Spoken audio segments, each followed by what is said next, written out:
Profit and loss PVQ பார்க்குறோம். A man bought 75 mangoes for 300 and sold 50 mangoes for 300. If we sold all the mangoes, find is profit or loss. ஒருவர் 300க்கு 75 மாம்பழங்கள் வாங்கி அவற்றில் 50 மாம்பழங்களை ரூ 300க்கு விற்பனை செய்தார். அனைத்து மாம்பழங்களும் விற்பனையான பின் அப்படின்னு சொல்லியிருக்காங்க. அப்போ எல்லா மாம்பழமே சேல் ஆயிடுச்சு.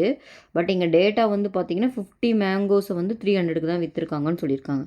இப்போது எல்லாம் விற்றதுக்கப்புறம் லாபமாக நஷ்டமானு கேட்டிருக்காங்க. ஸோ இங்கே வந்து 300க்கு 75னா நம்மளுக்கு புரியாது இல்லையா? அதனால் நம்ம என்ன பண்ணலாம்னா 1க்கு எவ்வளோன்னு கண்டுபிடிச்சிக்கலாம். 75 மேங்கோ இது வந்து 300க்கு வாங்கியிருக்காரு.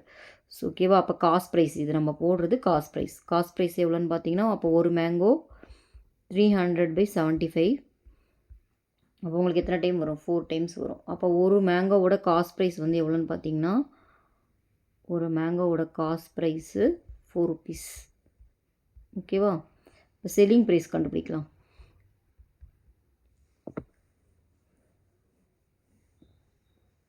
செல்லிங் ப்ரைஸ் பார்த்தீங்கன்னா 50 மேங்கோவே வந்துட்டு 300க்கு விற்கிறாங்க.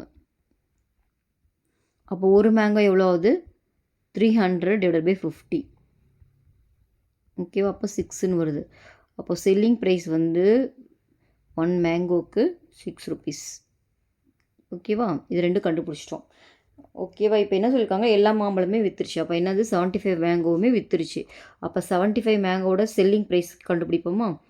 அப்போ 75 மேங்கோஸ்க்கு 75 × 6 செல்லிங் ப்ரைஸ். அப்போ எவ்வளோ வரும்? 5 6 30, 4 6 40, 415 வருது. 75 மேங்கோவோட காஸ்ட் ப்ரைஸ் எவ்வளோன்னு பார்த்தீங்கன்னா அவங்களே கொடுத்துட்டாங்க 300. So selling price 450, cost price 300. அப்போது கண்டிப்பாக வந்து என்னது? இது ப்ராஃபிட், லாபம் தான் வந்திருக்கு. சரிங்களா? லாபம் தான் வந்திருக்கு. ஏன்னா செல்லிங் ப்ரைஸ் அதிகமாக இருக்குது. அப்போ லாபம் எப்படி கண்டுபிடிப்போம்?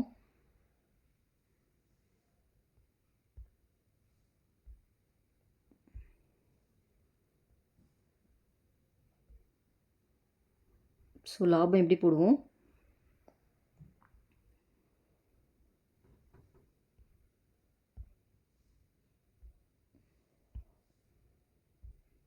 லாபம்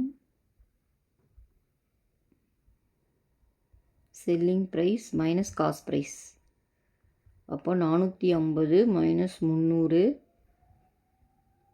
உங்களுக்கு எவ்வளோ வரும்? 180 ரூபா வரும். ஸோ 150.